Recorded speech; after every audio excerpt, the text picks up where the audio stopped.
Protection de l'environnement, changement climatique, développement durable, ces thématiques sont devenues aujourd'hui des préoccupations essentielles pour la majorité des Belges. Nous avons pris conscience que nous devons changer nos habitudes de vie et donc aussi notre manière de construire.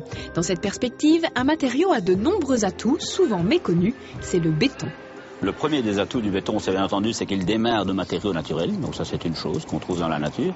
Le deuxième atout, très très important, parce que c'est une des grosses 4 questions, je dirais, d'avenir, c'est que c'est recyclable. Alors c'est pas encore assez recyclé en Belgique, mais c'est que c'est recyclable. Et ça, c'est un des problèmes, les déchets, c'est un des problèmes d'avenir, avec l'énergie, avec l'eau, avec la qualité des matériaux. Donc ça, ce sont, je dirais, au niveau du développement durable, les 2 atouts, je dirais, principaux. Et ce n'est pas tout. Les architectes cherchent à optimiser les constructions pour réduire notre consommation énergétique. Il est vrai que le béton demande beaucoup d'énergie pour être produit, mais il a une propriété très intéressante pour faire des économies d'énergie à long terme. C'est ce qu'on appelle l'inertie thermique. Alors l'inertie thermique du béton ou d'un autre matériau, au fait, fait appel à 2 éléments, 2 caractéristiques. La première caractéristique, c'est une capacité d'accumuler de la chaleur. Et la deuxième caractéristique, c'est le rendu de cette chaleur après un certain temps. Donc un mur est frappé par le soleil, il a une certaine épaisseur, l'énergie solaire est accumulée au niveau de la paroi et puis après un certain temps est restituée à l'intérieur. En hiver, l'énergie accumulée va augmenter la température de surface des murs intérieurs et donc le confort thermique. En été, les murs en béton vont empêcher une surchauffe rapide à l'intérieur et la chaleur pourra être évacuée progressivement par la ventilation. Chaud en hiver et frais en été, sans débauche d'énergie, que demander de plus ? Cette qualité du béton a d'ailleurs séduit Joël et Carole. Ce couple d'Ardennais construit la première maison passive dans notre pays, réalisée entièrement en béton. Donc le principe d'une maison passive, c'est d'augmenter la valeur de l'isolation pour pouvoir empêcher la chaleur de partir. Mais avant d'essayer même d'empêcher la chaleur de partir, pourquoi ne pas d'abord essayer de la stocker ? Donc qu'est-ce que nous avons fait ? Nous avons d'abord mis un mur en bloc intérieur de béton, que nous avons rempli avec du mortier pour obtenir une très bonne inertie thermique. Comme ça, on charge d'abord les murs en chaleur, et puis derrière, on a une couche d'isolation de 30 cm.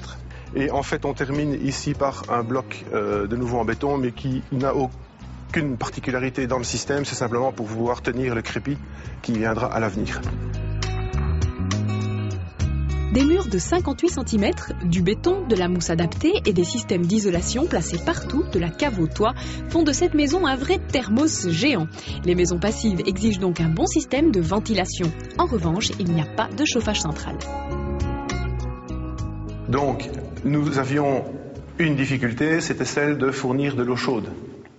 Donc nous avons au niveau apport calorifique, si vous voulez, nous avons un puits canadien, nous avons des panneaux solaires sur le toit, nous avons une ventilation avec récupération de chaleur, mais ce n'est pas suffisant pour tenir toute l'année. Donc nous avons dû trouver un système auxiliaire d'apport de chaleur par l'intermédiaire d'une chaudière à pellets, et tout ça est interactif. Porteurs d'un projet inédit chez nous, Carole et Joël ont presque tout fait eux-mêmes, une aventure parfois difficile. La complexité essentielle de cette maison, je voulais vous dire ce que c'est le béton. C'est ça qui m'a demandé beaucoup plus d'énergie. C'est de remplir, c'est de retourner les blocs en béton, de porter les blocs en béton, de casser les blocs en béton, de les remplir de béton. C'est ça qui m'a demandé le plus d'énergie. Mais c'est ce qui me rendra le plus d'énergie aussi. Voilà. Le béton peut aussi s'avérer très utile dans des emplois plus spécifiques. Par exemple, dans cette maison, construite en briques, le béton est apparu comme la meilleure solution pour le revêtement des sols. 2 critères ont sélectionné ce choix. C'est d'abord un critère esthétique voulu par les maîtres de l'ouvrage, qui voulaient une maison assez contemporaine. Et ensuite un critère technique où justement le choix d'un chauffage par le sol jumelé avec une pompe à chaleur a déterminé le béton comme revêtement de sol principal. Principalement dû pour ses qualités techniques d'inertie, aussi bien en été qu'en hiver. Déjà connu pour toutes les possibilités architecturales qu'il offre, le béton se révèle donc aussi un matériau de choix pour construire sa maison dans une perspective de développement durable.